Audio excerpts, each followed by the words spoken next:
So those old Cannondales, lone rider here, and I'm looking at my M400 Cannondale. This is from 1995, if I recollect correctly.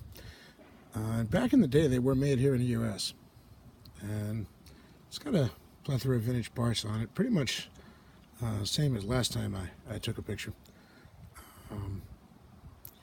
But I wanted to talk about these frames in particular. Why is there such a following for vintage Cannondale frames? And I'm going to be honest, you can still find them fairly cheap if you're lucky. But people seem to either love them or hate them. And I obviously fall into the love them category. Why exactly is that? Well, admittedly, they're not the most comfortable bikes in the world. They do sometimes have a harsher ride than other frame designs do. The massively oversized tubes, although not as bad as some of the early Cannondale road bikes, where the chainstays were like the size of the diameter of water bottles. That said, there is a certain aspect to the ride quality which can't be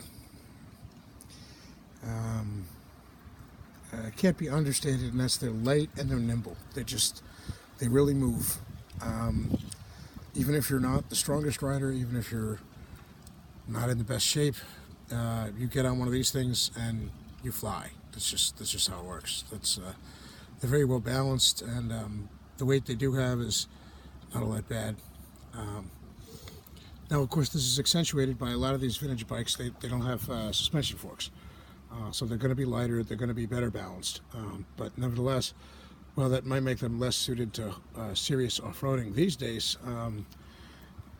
It definitely makes them a good all-around bike. And something like this, if I'm riding around town and I'm not taking a single speed or a track bike, I'm usually taking this. I've even used it for short road rides in bad weather when the roads might be not so great. And you can definitely go off-roading on it. That's what it was designed for, although without a suspension fork it's kind of rough. But these early bikes, especially the ones that were made in the USA and don't have the bad stays, because there was a series of them that were made with bad chainstays, where the chainstays were cantilevered out from the frame, and those all apparently broke. But if you can avoid those, you're looking at a made in the USA, lightweight,